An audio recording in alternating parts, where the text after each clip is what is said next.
I want to grow it to GPNP.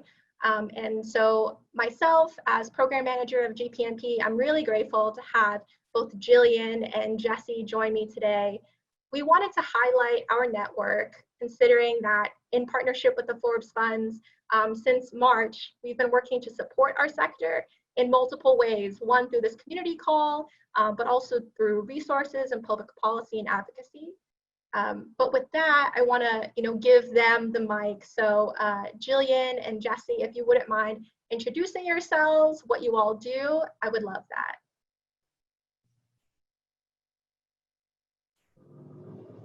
Okay, so I'll go first. Hi, I'm Jillian, and I am the executive director of Protect PT, which stands for Penn Trafford. We're a grassroots nonprofit organization dedicated to ensuring residents' safety, security, and quality of life by engaging in education and advocacy to protect the economic, environmental, and legal rights of people in mostly in Westmoreland County, but we also, because we are bordering Allegheny County, we work in Allegheny County as well. We work under also Promote PT, promoting sustainability and everything from sustainable living, economic development, and sustainable energy. So really those two things overlap in some cases. And yeah, so we've been members of GPNP since 2019. All right, thanks, Jillian. Good morning, I'm Jesse McLean, Executive Director of Western Pennsylvania for Presley Ridge. Presley Ridge has been around since 1832. And we provide treatment foster care services and adoption. We have 5 approved private schools. We have community-based programs. We have a residential program that serves the IDD population, and we have an outpatient clinic. We also operate in the York-Lancaster County, although I don't oversee that region. That's our central PA region. It has its own executive director. And we're also in 5 other states.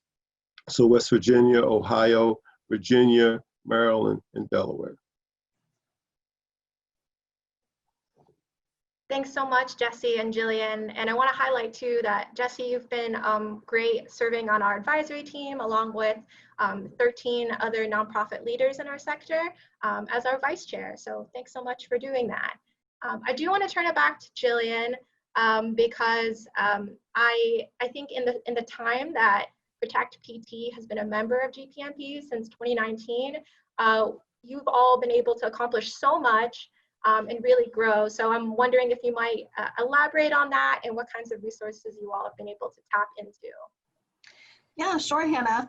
So we started becoming members of GPNP. Actually, we learned about it through the Westco Nonprofit Network, which is also with the Forbes Fund. And so just networking with people here in Westmoreland County, and then we wanted to also network with people in Allegheny County as well, because we work in both of those service areas. And so in the beginning of 2019, there was a program called Catch a Fire. I don't know if anybody knows about that, but that's really why we started, why we became members of GPNP, not really knowing all of the different benefits of being members of GPNP, but just kind of thinking that this was a really good resource that we would want to tap into as a really small grassroots nonprofit. My team consists of myself and 2 other full-time people, and then we have 2 part-timers. But just trying to tap into those resources. And then we went to a policy meeting pretty early on in 2019 and realized that none of our environmental partners that we normally see were there, and nobody was talking about the environment and how some of these other issues that we have within our communities and within our within our region, some of them can be solved if kind of long term if we think about the environment as well. So we thought, let's reach out to other people to see if they're members of GPNP, and really let's try to put this into the conversation. So I was really happy that Hannah was really willing to engage in that, and other folks. And so we really thought that the value of these policy meetings for us were really great. You know, learning about things that we really didn't, you don't really think about in your day-to-day with your specific cause, you know, that are kind of these ancillary things like unemployment, you know, and all of these other things that you know, are just really useful things to know within your nonprofit management.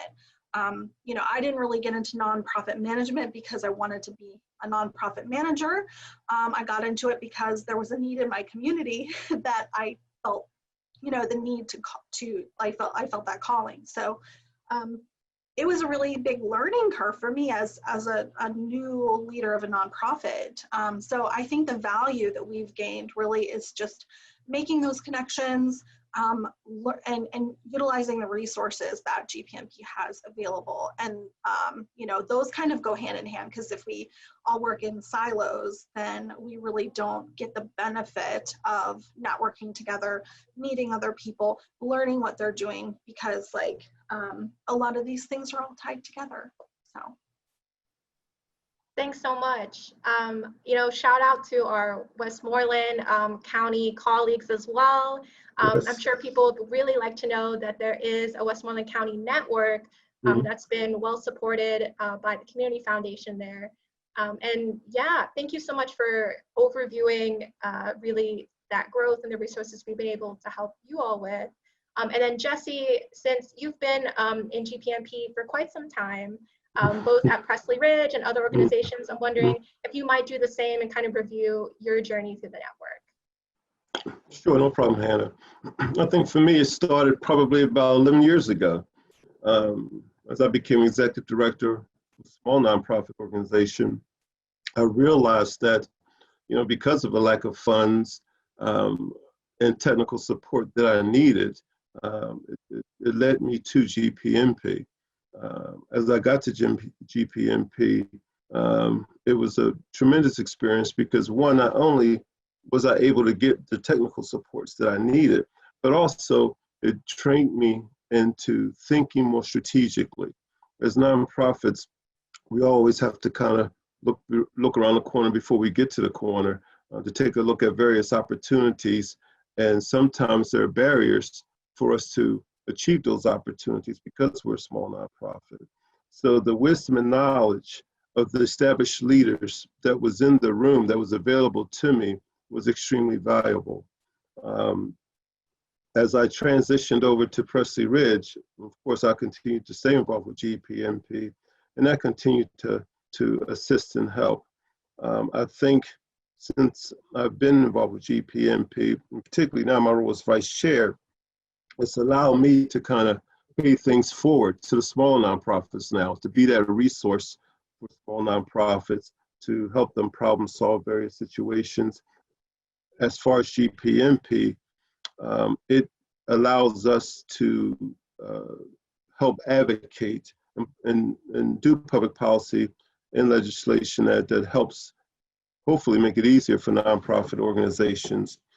And in our role as the executive committee of GPNP, we love to listen to small nonprofits, because sometimes as a large nonprofit, I'm out the loop with a lot of different things.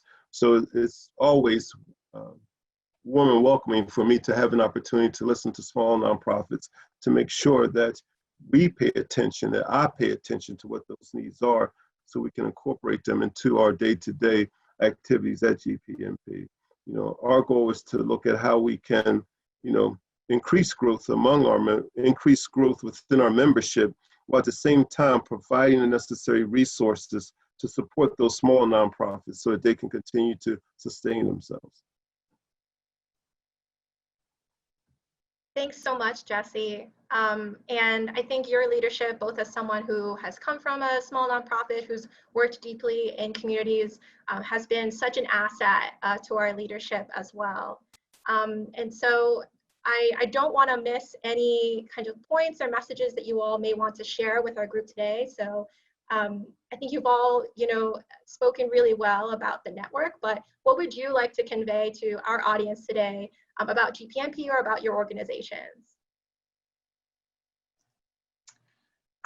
Well, I think that the one thing that I would like to convey is that we do a tremendous amount of work in Westmoreland and Allegheny County, and there's for us there's a lot of different environmental issues that we tackle, and so sometimes keeping up with all those is really difficult, but we try to bring in other partner organizations to help us. And because of COVID and everything that happened, we wanted to make sure we were connecting with our constituents and our members, and just making sure that people knew that we were still working and we were still here. So we were able to not only do some trainings with Wesco and trying to train other folks to work remotely like we were working, which I thought was really great, that we could provide and kind of pave forward some of the knowledge that we have gained through GPNP and other folks. But then also as a way to reach out to those people that we're working for and working with. We started our virtual lunch hour, which is on YouTube every Thursday at noon.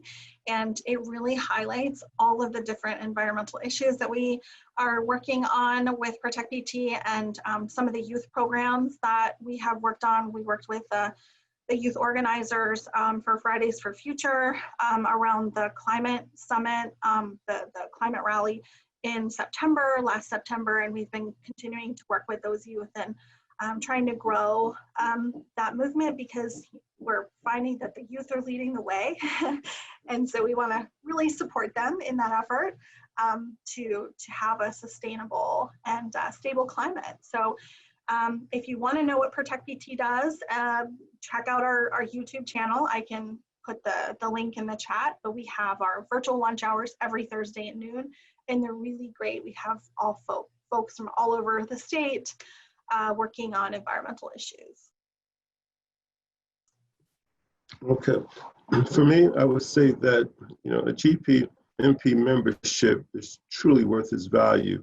I think that if there's a small organization who may have difficulty paying that membership fee, reach out, talk to us, let's see what we can work out. I think it's very valuable to have the membership. This is an opportunity for nonprofits to come together, to talk, to collaborate, to problem solve. This is a selfless process. For Presley Ridge, for us, we don't benefit from any of the stimulus dollars that some of the small nonprofits could get, because we're over 500 employees, but it doesn't stop us from continuing to see what we can do to assist and help out other nonprofits within our sector. So like I said, it's a selfless process. It's just bringing us all together to see what we can do to create more impact with kids, youth, and families within our region. And once again, thank you so much, Jesse and Jillian, for your leadership, for the work that you all do, both supporting our youth in multiple ways, which is super important.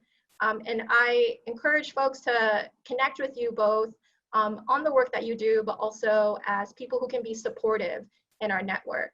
And I do want to highlight a few things that Jesse and Jillian did mention, particularly about our network and its value. So Jillian mentioned before that she had taken advantage of Catch a Fire, which was the former platform that we had used to connect nonprofits with virtual volunteers. This year, that's Taproot Plus. And so we're looking to continue to help nonprofits receive thousands of dollars in benefits in pro bono projects. In 2019, Catch a Fire helped us exceed over $1 million in value for nonprofits, so we're hoping that Taproot continues that. Furthermore, through our colleagues at the Forbes Funds, we've been able to offer Candid Essential as a way for folks to be able to look at how they can diversify their funds, as well as through virtual coaching with executive in residence, which my colleague, Dr. Hannah, leads. And so those items, as well as our public policy education, and our other benefits, which you're able to see online, amount to over $55,000 in value. And that's based on a market value for particular items, whether it's being able to connect with a lobbyist on a particular issue, or you know, being able to connect with a professional on a professional development topic. And I want to stress as well that through supporting our network, we're able to not only provide organizations with these connections and resources, but you all as members really help to fortify the way that which we advocate for the sector as a whole. And I want to do one final plug as well. This Wednesday, we have an advocacy alert call around a very important issue on unemployment claims and their impact on nonprofit organizations. This is a bit of a complicated issue, and if, like myself, you may not be the expert on unemployment and insurance in Pennsylvania, then this advocacy alert call is for you. Thankfully, we have folks from PANO, as well as members in our network who are knowledgeable on this issue, who will be talking about this. So I'll make sure to drop the link to register for this in the chat. And this is really a part of our education that comes after our summit. So if many of you were at our 2019 summit, then you know that there's a ton going on in our sector. And so we're continuing to educate nonprofits as well as mobilize us around the issues and really the threats to our sector during COVID-19.